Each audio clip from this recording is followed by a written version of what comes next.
السلام عليكم ورحمة الله وبركاته. أعزائي المشاهدين على قناتي على اليوتيوب زراعة التين الشوكي في مصر. النهاردة عايز أقدم فيديو كويس جدا للناس تستفيد منه.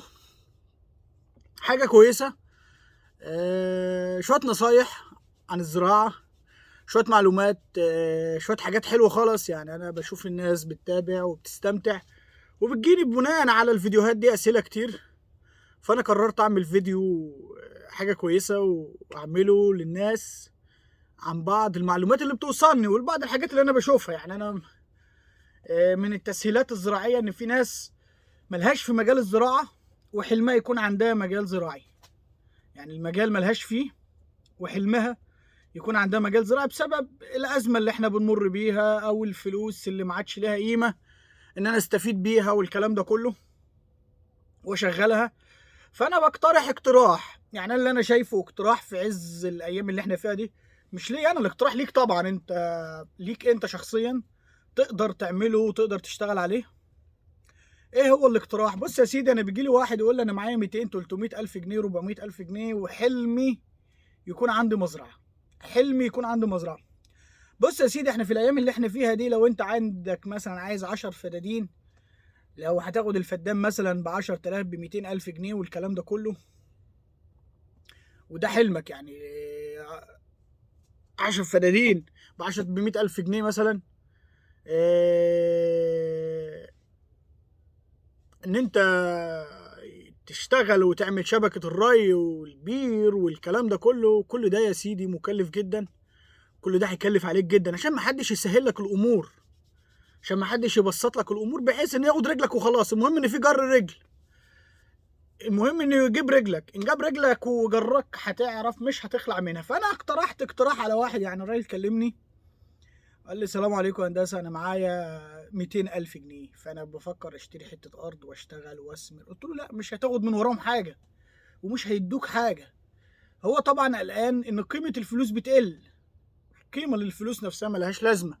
فالموضوع ده مزعله جدا. يعني دلوقتي يقول لك الدولار ومش الدولار والكلام ده كله، فالفلوس مش عارف استنفع بيها ولو قعدت هتنصرف. انا عرضت عليه عرض كويس جدا. قلت له بص يا سيدي، انا هقول لك على حاجه. انا مثلا انا بعمل الحركه دي مثلا انا شخصيا لما يكون معايا فلوس مثلا ومش عارف اشغلها ومش عارف استفيد بيها بعمل ايه؟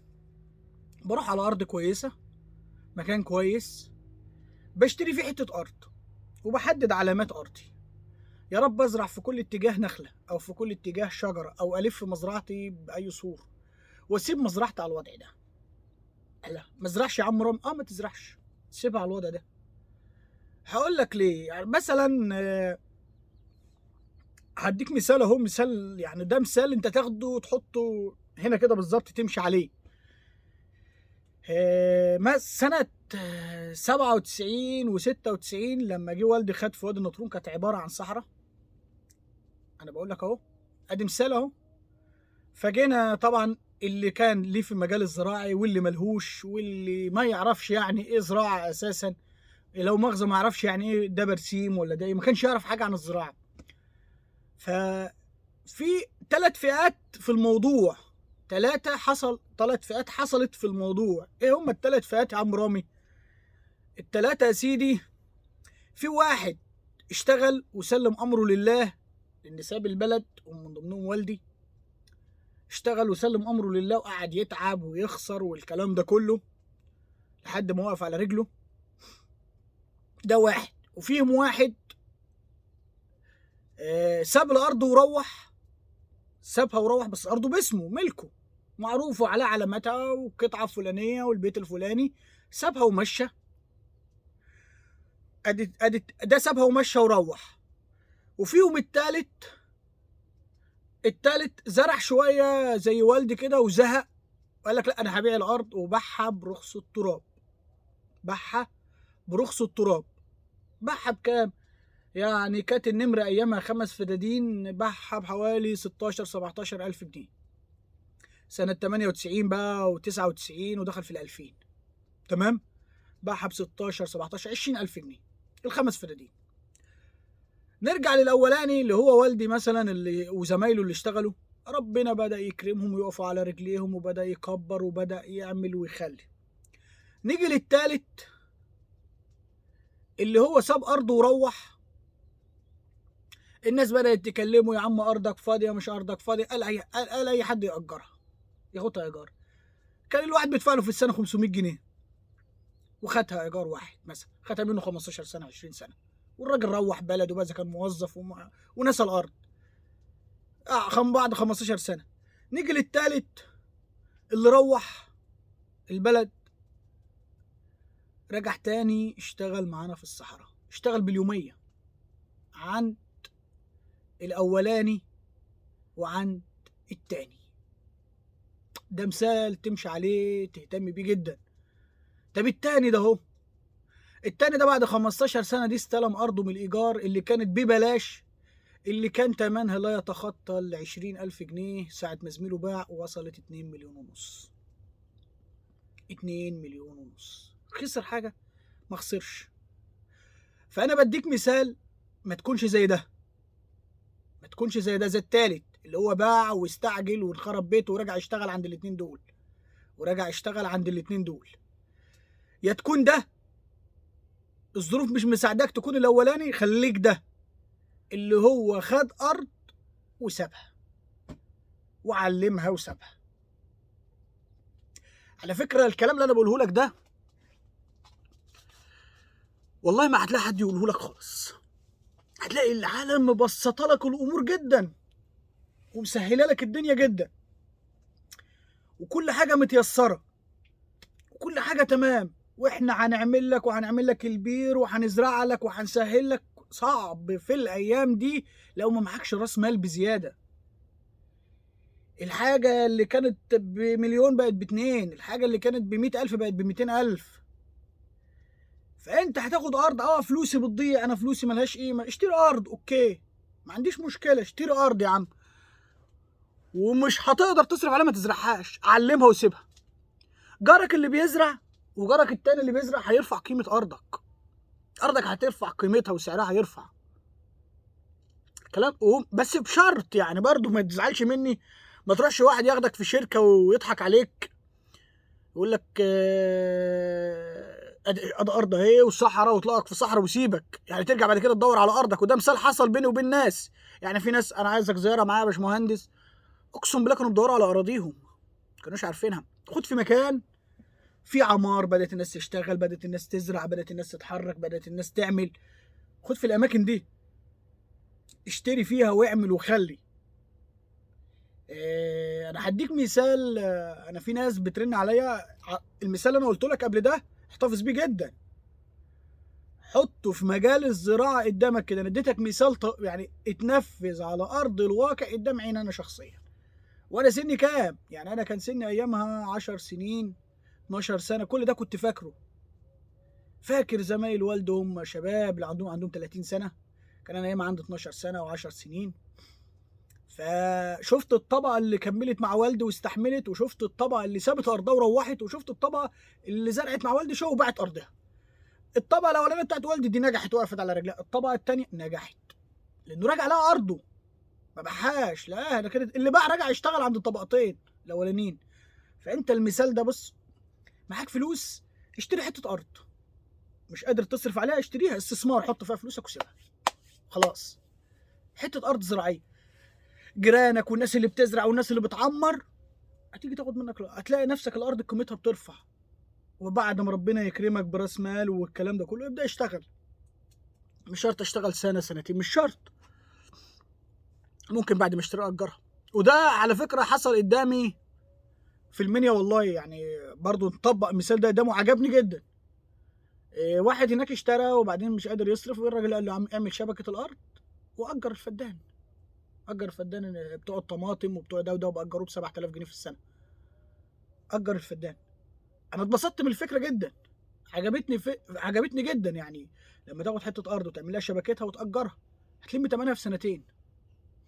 يعني مثلا الفدان هناك دلوقتي حاليا بيقولوا ب 10,000 جنيه مثلا في المنيا مثلا، من غير البير. انا يوم ما اخد انا ومجموعه والكلام ده كله ونعمل البير ونعمل الكلام ده كله ونعمل شبكتها ونأجرها، انا خدت الفدان ب10 ويقف عليها مثلا كمان 10 البير والشبكه، لو مجموعه كبيره مع بعض يعني مثلا، ونأجر في السنه ب 7,000 جنيه. طب ما دي حاجه كويسه. وهناك بأجروه فعلا كده، الناس بتعمل شبكه ري والكلام ده كله وتأجر.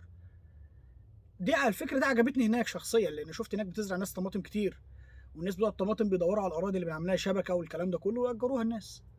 فانت ادي ده مثال بسيط يعني تشتغل عليه وهيعجبك جدا، وهتلاقي نفسك ارتحت من مجهود ومصاريف زياده والكلام ده كله. هديك بقى معلومه تانية اضيفها لك في ضمن الفيديو ده. الفيديوهات دي على فكره والله من ذهب، يعني مش هتلاقي حد، انا طبعا بتنطط عليكم بكلمه مش هتلاقي حد يقول لك الكلام ده، بس انا بقول لك يعني. الحته التانية، في واحد مش فلاح ويجي يقول لك ايه، نفسي يكون عندي مزرعه فيها مواشي، فيها اغنام، فيها طيور، فيها وفيها. الاحلام دي كانت ايام ستي وستك والكلام ده كله، كانت حقيقي فعلا. الكلام ده كان ايام ستي والكلام ده كله، ايام ما كان الرز بنحط له في معزه في صومعه او مطر كده قدام البيت او فوق البيت. سني 33 سنه فاكر الكلام ده كله على فكره، يعني عشان انا اللي كنت بخش المطر لستي الله يرحمها، وكنت بطلع الرز يعني وادخله. فهديك الحته بقى التانيه، ده راجل بيكون حلمه كده، وفعلا كلنا كفلاحين حلمنا كده. الفلاح بقى اللي بقى خبره وبقى بدور على النجاح وبقى بدور على الفلوس، ما عادش يبص للحته دي خالص. لا عاد بيبص لطيور، ولا عاد بيبص لشويه مواشي ولا شويه اغنام ولا الكلام ده كله. ليه؟ هقول لك ليه. الحاجات دي لو ما كانتش ببلاش مش هتكسب معاك. لو ما اكلتش ببلاش ملهاش لازمه. تمام؟ يعني بتاع الاغنام لو ما بياكل 50% اكل ببلاش بره وبلف وبلم جضب وبلم ده وبلم ده وبلم ده وورق البرتقال وورق غيره وغيره، ولو بياكل علف بفلوس والله ما هيربي غنم. بتاع المواشي لما بيزرع شويه برسيم واهو، وساعات بيزهق منهم كمان بسبب الحمل والعلف برضه، لان البهيمه دلوقتي ما عادش بتقف الا بعلف والكلام ده كله. بتاع الطيور بقت الرده بكام او العليقه او الكلام ده كله او غيره. فالاحلام ده يا جماعه احلام ورديه. دي كانت ايام ست وستك والعالم اللي كانت بتوع الخير والكلام ده كله، ويخرطوا الخضره ويحطوها للطير والكلام ده. ما عادش فيه الكلام ده، فما تحلمش بحاجات حد يوهمك بيها. حد يقول لك يا يبقى عندي مزرعه، انت تسمع الكلمه دي لو معاك مليون جنيه تطير عليه تديله المليون جنيه ويقول له اعمل لي مزرعه بالوضع ده؟ مفيش الكلام ده خلاص. الكلام ده بص انساه، انسى الكلام ده. ما تخليش حد يوهمك، ما تخليش حد يدخلك في احلام انت انا ذات نفسي بحلم بيها. انا نفسي يبقى عندي شويه طيور، يبقى عندي شويه اغنام، عندي شويه مواشي، عندي برضه اهي احلام اهي، ما كلها بتجيب فلوس. بس لو عملت ده ما انا عارفه انه هيفشل. ليه؟ طالما كل بفلوس خلاص فشل. لكن لو بياكل ببلاش هنقول اوكي. لكن ما يجيش واحد بقى يرسم لك خطه كده كويسه، ياه لما تبقى فلاح يبقى عندك ده وده، تلاقي نفسك يا سلام دخلت في احلام رهيبه.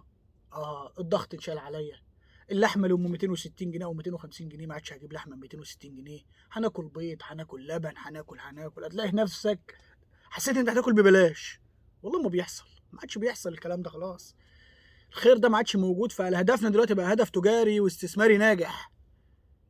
لا تمشي ورا شركات فاشله بتنصب على الناس، ولا رسومات الناس بترسمها لك. امشي ورا الانسان الجد، ولا الانسان اللي عايز ينجحك. ولا ده بيجي يكلمني واحد السلام عليكم هندسه انا عايز حته ارض، اقول له بص في وادي النطرون.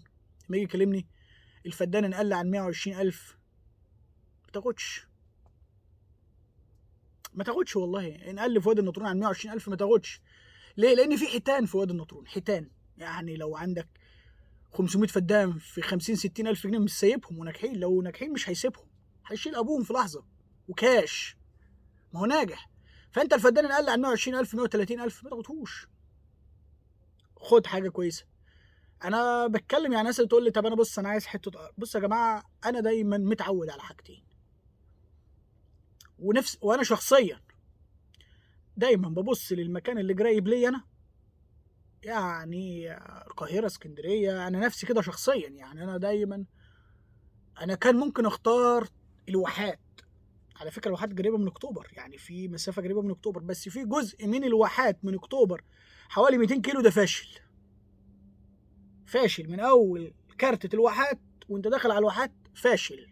كله املاح وميه مالحه وحوارات كتير وحراسات وجرف وشغل كده، ايه مش هيمشي سكه. فاشل، زراعته فاشله، ما مشيش معايا سكه. في العالمين هنا في حاجات كويسه على طريق العالمين. ليه؟ انا بختار الاماكن اللي قريبه مني انا شخصيا، اللي اقدر اساعدك فيها، اللي اقدر اشوفها. في مثلا طريق الصحراوي الغربي. انا لما اتكلمت على المنيا اتكلمت على حاجه انا شفتها كويسه بالنسبه لي انا شخصيا. لو افكر انا عندي فلوس واقف وعايز احطها ومش هزرع. ليه؟ لان انا عندي زراعاتي، مش هجري هناك زراعات وهنا زراعات، لا، هصور عليها واسيبها برضه. اه والله، هصور عليها واعمل عليها صور واسيبها، مش شرط ازرعها. قيمه بتعلى ومع الزراعات ومع الناس، زي ما كانت لو الفدان انا واخده ب 10 ابيع بعد كده ب 30,000 جنيه، ب 40,000 جنيه، طالما نجحت وجيراني نجحوا.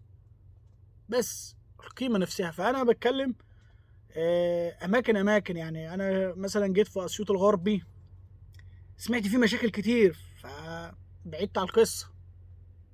بالنسبه لي انا شخصيا سمعت فيه مشاكل كتير، سمعت فيه اراضي مش مظبوطه، اوراق، الكلام ده كله، فقررت لا، ابعد. رغم صوت الغرب قريب مني، يعني انا صوت الغرب انا بكون فيه ساعه بكون فيه، ومليون حته بتنباع هناك. فانا بحب دايما اكون في الحاجه المظبوطه لنفسي انا شخصيا. عشان ايه؟ يعني لو باخد لنفسي بختار مكان، بختار. فانا بقول لك لو معاك قرش وتقول قيمته بتقل ومفيش مشاريع ومفيش نجاحات، خد حته ارض وسيبها، ما تزرعهاش. انا بقول لك والله شخصيا انا معايا قرش ومش مشغله، والله احطه في مشروع، احطه في ارض واصور عليه واسيبها. سبحان الله، واصور عليها ورسمي واوراق رسميه واسيبها خلاص، وادفع قسطها وخلاص، وبستفيد منها، بتعلى قيمتها، وفلوسه ما ضاعتش، فلوسه برضو ما ضاعتش في نفس الوقت، وقيمتها ما قلتش، وما قربتش منها في مصاريف وبهدله. بس كده يا جماعه، الفيديو ده انا عملته، انا متوقع جدا ان الفيديو ده ناس كتير هتتبسط منه وهتشاهده. تاني حاجه، الحاجه المهمه جدا، يعني اعمل لايك كده، خلي الفيديو يكبر معانا، خلي الناس تشاهد تشوفه، بحيث ان غيرك يستفيد. انا عايز غيرك يستفيد برضو، في غيرك اتورط. عايز اقول لك 50% في مصر متورط في اراضي زراعيه، 50%، تخيل. وفي 50% شغال بدماغ.